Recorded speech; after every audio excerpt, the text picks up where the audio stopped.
여러분 반갑습니다. 자, 오늘은 그 연구개발 세액감면을 받기 위해서 연구 노트 등 산출물들을 어떻게 작성해야 되는지에 대해서 오늘 여러분들과 좀 나누려고 하고요.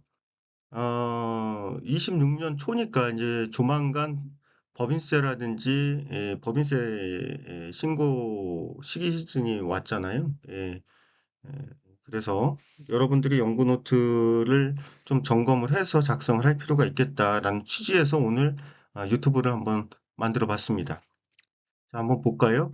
예, 제 이력사항인데, 이력 경력사항인데 쭉 보시면 될 것 같고요. 저는 일단 학교에서 강의하고 있고, 또 제 개인 경영 컨설팅 회사를 운영하고 있습니다. R&D 컨설팅 분야에서 약 20년 정도 경력이 있고요.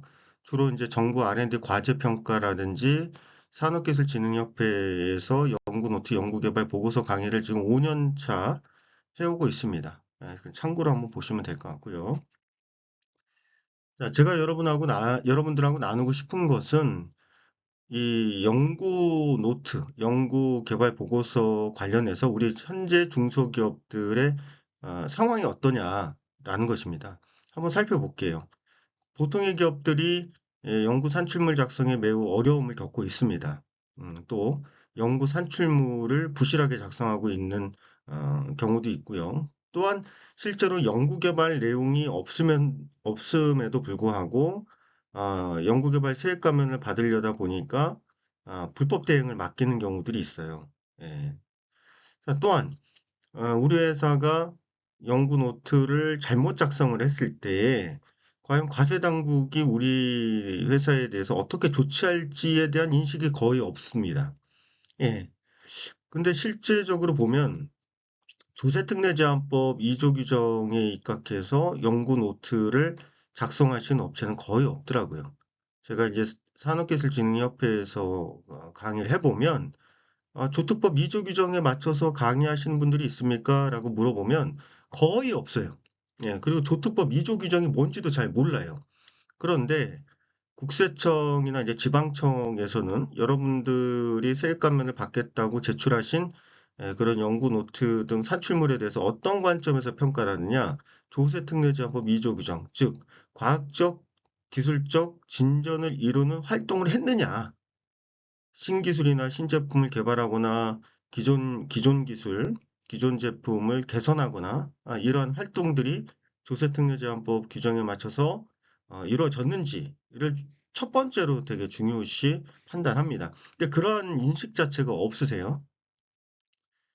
어, 그러면 여러분들 한 4, 5년 전만 하더라도 연구 노트라든지 연구 개발 보고서를 의무적으로 작성할 필요가 없었어요. 맞죠. 그러다 보니까 실제로 연구개발 활동이 없더라도 수익 가면을 그냥 편안하게 받을 수 있었던 거죠. 그리고 또 뭐 연구개발 활동이 실질적으로 없더라도 그런 근거 서류들을 보지 않으니까 예, 연구개발 수익을 그냥 편안하게 받았던 거죠. 이러한 것들을 과세관청에서 몰랐냐? 이미 오래전부터 알았다라는 거죠. 그래서 첫 번째, 무분별한 연구개발 세액 감면이 있었다. 또 실질적인 연구 개발을 장려하기 위해서 조세특례제한법을 개정한 거다. 예, 세 번째로는 철저한 관리와 투명한 조세행정을 위해서도 기업부설 연구소나 연구전담부서를 운영하는 기업들이 연구 노트를 만들 수 있게끔 이제 사실상 이제 강제화한 거죠. 예, 이 과세관청의 의도라고 저는 이제 파악을 한 거고요. 다음 페이지 한번 보겠습니다. 자, 그럼 체크 포인트. 우리가 기억해야 될 게 뭐냐? 여러분 정말 조심해야 될 부분이 뭐냐면 과세관청에서 여러분들한테 이제 사전심사 제도를 활용하는 기업들은 제외할게요. 그럼 나머지 기업들은 뭐라 그러냐? 사후관리 대상 기업이라고 얘기를 합니다. 그럼 사후관리 대상 기업들은 언제든지 여러분들한테 공문을 보내요. 예. 특정 과세년도에 세액 감면을 받은 건에 대해서 연구 노트라든지 연구 개발 보고서를 제출하십시오. 그럼 그걸 검토한단 말이에요. 검토하면 누가 검토하느냐? 조세행정 전문가들이 그것들을 검토하는 게 아니에요, 여러분. 예. 그건 이제 좀 이따 설명드릴게요. 그래서 우리가 먼저 주의해야 될 거는 크게 두 가지 기관이 있어요. 예, 첫 번째는 제가 솔직하게 말씀드릴게요. 산업기술진흥협회에서 실시하는 현장 점검을 여러분 평소에 잘 대응을 하셔야 됩니다. 현장 점검을 나가게 되면 불시에 나가죠. 예, 공문은 나간다고 하더라도 언제 몇 시에 오는지를 알려주질 않잖아요. 들어오게 되면은 연구원들이 제자리에 있느냐, 겸직 여부 확인하고, 명함, 현판, 변경 신고 사항이 있는지 쭉 확인한 다음에 뭐 확인합니까, 여러분? 연구 산출물 확인하죠. 이때 연구 산출물이 없다 그러면은 한 일주일 정도 시간을 줍니다. 한 일주일 정도 시간을 드릴 테니 연구 노트를 보강해서 제출하십시오. 그런데 연구 노트를 만약에 제출하지 못했다. 그럼 어떻게 됩니까? 이후에 직권 취소를 당할 수 있습니다. 또 만약에 겸직 여부, 연구소나 전담부서 이렇게 전체적으로 보면요. 실질적으로 연구원의 조건은 하루 종일 연구 활동만 하는 전담 요원이어야 돼요. 조세특례 제한법상. 그런데 그렇지 못하고 겸직을 하는 회사들이 굉장히 많아요. 이게 실태입니다. 그럼 겸직 여부가 확인이 됐다. 그러면 이게 이슈가 분명히 됩니다, 여러분. 그러면 현장 점검 요원들이 나름대로 현장 점검표에 이 회사는 겸직하고 있다. 그리고 또 연구 산출물이 제대로 안 돼 있다. 이런 내용들을 이제 현장 점검 보고서에 쓸 거 아니에요? 그러면 그게 산업기술진흥협회 내에서만 관리가 되는 게 아니라 여러분 과세관청에서도 특정 업체에 대한 현장 점검 내용들을 공유를 협조 요청을 보냅니다. 그렇게 될 경우에 문제가 있다 그러면 그런 내용들을 종합해서 세무조사가 나가든 아니면 특정 조치를 취하게 되는 거죠. 그래서 여러분 첫 번째 조심해야 될 거는 산업기술진흥협회의 현장 점검을 잘 대응을 하셔야 돼요. 그래서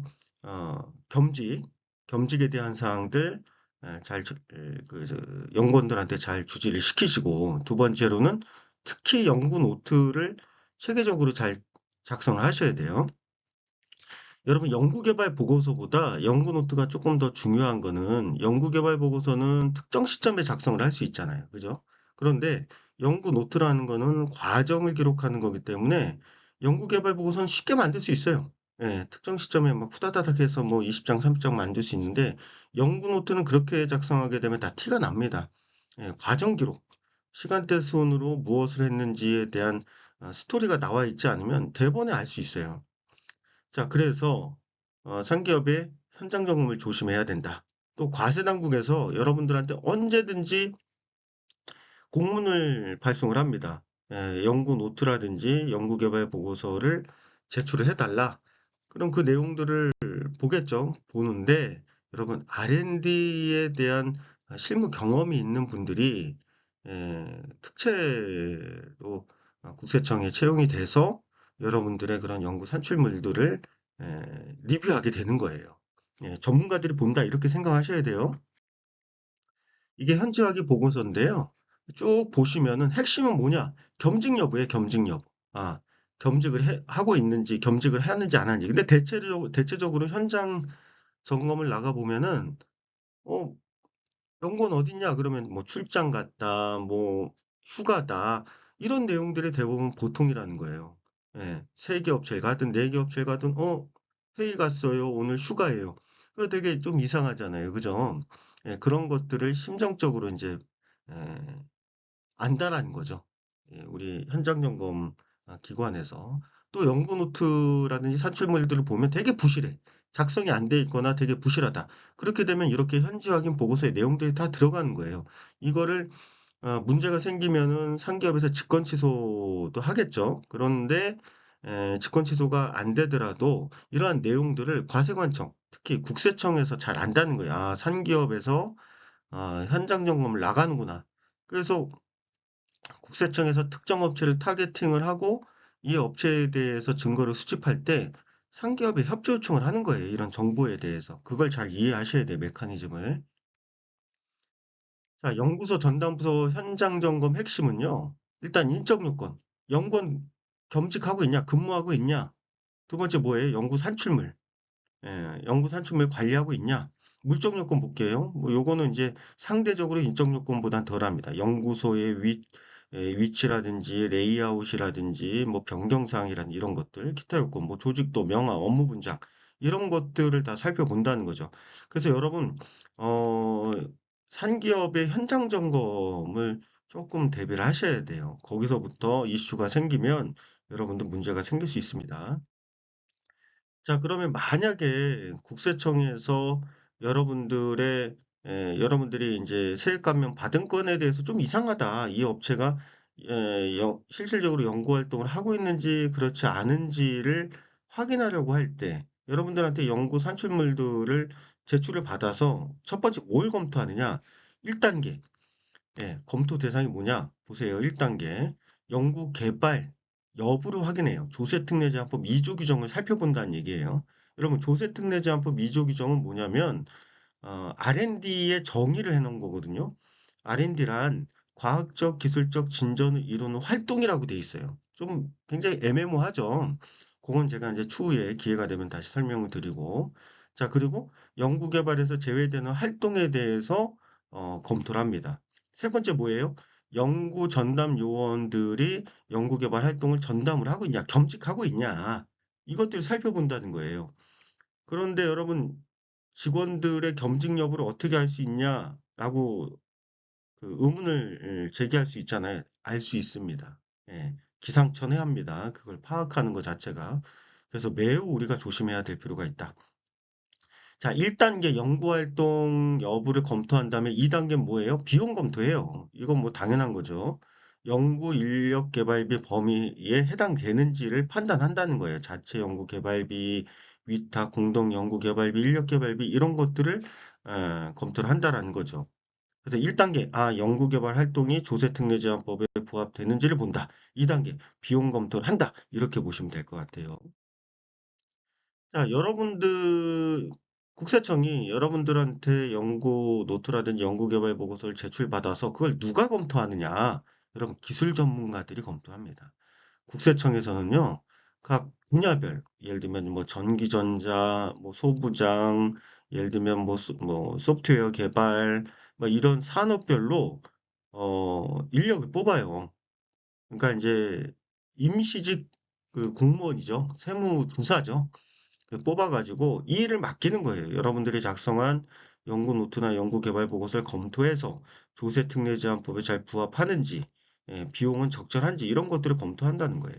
쭉 한번 내용 보시면 좋을 것 같아요. 자, 그리고 또 한 가지. 실질적으로 연구개발 활동이 없음에도 불구하고 어떻게 됩니까? 세액 감면을 받기 위해서 이렇게 불법으로 이제 대응을 맡기는 업체들이 있어요. 그런 업체들도 적발이 됩니다. 그러니까 여러분들이 실질적으로 연구개발 활동이 없음에도 불구하고 연구 노트를 맡기잖아요. 그 연구 내용에 대해서도 다 확인해요. 검증을 다 합니다. 그래서 이 사람들이 가짜로 썼는지 어떻게 썼는지를 다 밝혀낸다는 거죠. 그래서 추징을 해요. 굉장히 이 사람들이, 이 국세청에 일하시는 분들이 철두철미합니다. 자, 그리고 그 화면은 뭐냐면, 요 장표는 뭐냐면, 국세청에서 특정 기업의 연구 노트를 검토해서 의견을 준 거예요. 아, 연구개발비 중에 뭐 인건비라든지 재료비를 인정하겠다, 불인정하겠다는 내용인데, 이 공문의 핵심은 뭐냐? 가라로 쓴 거예요, 연구 노트를. 과제를 두 개를 썼는데, 하나는 통과가 됐어요. 그런데 하나는 특허를 베껴 쓴 거예요. 불법 대행을 맡겼겠죠. 불법 대행 업체에서 뭐 이것저것 짜집기 해가지고, 제출을 했는데, 과세 당국에서 이걸 다 파악을 한 거야. 이건 뭐냐? 아, 베껴 썼다. 첫 번째. 두 번째, 연구원이 겸직이라는 걸 밝혀냅니다. 예. 그래서 인건비가 다 부인됐죠. 그리고 연구원은 당초에 총무부서로 채용이 됐는데 이후에 여러 가지 증빙들을 살펴보니까 연구원 활동만 한 게 아니라 다 겸직을 했다라는 것들을 밝혀낸 거예요. 예. 자, 그래서 여기서 얻을 수 있는 시사점은 뭐냐? 과세 당국에서 철두철미하게 여러분들의 연구 노트가 적정하게, 적법하게 작성이 됐는지를 다 검토를 한다. 이렇게 보시면 될 것 같아요. 자, 그러면 연구 개발 보고서 연구 노트 작성 요령인데 여기서 여러분들이 주목해야 될 부분은 연구 노트입니다. 연구 노트에 대해서 한번 살펴볼게요. 자, 과세 당국에서 여러분들의 연구 노트를 판단할 때 중요한 개념이 프라스카티 매뉴얼이에요. 처음 들어보셨죠? 예, 프라스카티 매뉴얼 OECD 국가의 연구개발 지침서입니다. 이 지침에 따라서 5가지 분류로 연구 활동이 적합한지를 판단하는 거예요. 첫 번째, 신규성. 여러분들의 연구 아이디어, 연구 내용들이 신규성이 있느냐를 살펴본다는 거죠. 두 번째, 창의성이 있냐? 예, 여러분 쉽게 알 수 있는 내용들이죠. 자, 불확실성. 이 연구라는 거는 성공이 될지 실패를 할지 잘 모르잖아요. 그런 불확실성이 있느냐. 또 체계성. 여러분, 체계성이라는 거는 연구의 단계를 얘기합니다. 아이디어를 개발하고 시장 조사를 하고 연구 계획을 수립하고 연구 활동을 하고 시제품을 만들고 테스트하고 양산 전까지 이런 체계가 여러분들의 연구 노트에 반영이 돼 있어야 된다. 이런 내용이고 마지막은 재현 가능성이 연구 노트라는 건 여러분 누구나 그 연구 노트를 보면 복귀할 수 있어야 된다. 예, 재현 가능해야 된다. 이런 특징들을 반영하고 있습니다. 이런 관점에서 과세당국에서는 여러분들의 연구 노트를 심의를 한다. 이렇게 보시면 될 것 같아요. 자, 요거는 연구노트 조세특례제한법의 연구노트 양식이죠. 예. 딱 딸랑 1번, 2번 두 개로 돼 있어요. 연구 과제명, 2번 연구 내용. 이렇게 주어지면 대부분 연구원들은 공학 출신들이 많거든요. 그럼 몇 줄 쓰는 거예요. 연구 과제명이야 뭐 뻔하게 쓰겠지만 연구 내용은 서너 줄 쓰게 돼 있다 이거지. 더 이상 내용을 에, 풍부하게 쓸 수가 없다는 거죠. 그래서 어떻게 하느냐? 연구 내용은 쪼개야 돼요, 여러분. 항목을 쪼개서 우측에 보시면 연구 내용, 연구 주요 이슈, 이슈 해결 방안, 향후 연구 계획, 별점 이렇게 항목들을 쪼개면 연구원들이 쓸 수 있다는 거죠. 그게 핵심입니다. 자, 연구 개발 단계인데 이건 체계성에 관한 문제예요. 아이디어 검토부터 선행 연구, 연구 개발, 시제품, 수정 보완까지 이런 단계를 잘 죄송합니다. 잘 맞춰서 연구 노트를 써야 된다. 이게 포인트예요. 자, 그리고 조특법 관점에서 연구 산출물 작성에 3가지 원칙이 있어요, 여러분. 연구 노트는요, 분량이 적정해야 됩니다. 또 충실해야 돼요. 예, 조세특례제한법 2조 규정에 맞춰서 과학적, 기술적 진전을 이루는 활동해야 된다는 거고요. 적합성, 적적성과 충실성이 잘 균형을 맞추면 적합성은 자동으로 달성이 되는 거니까 이 3가지 원칙을 좀 기억하셨으면 좋겠어요. 자, 연구개발 보고서의 양식이고요. 뭐 작성 요령은 비슷해요. 이런 항목들을 쪼개서 항목들을 구분해서 연구노트를 작성해야 된다. 막 이런 내용입니다. 제가 오늘은 간단하게 말씀드렸는데 여러분 이런 기업들이 있어요.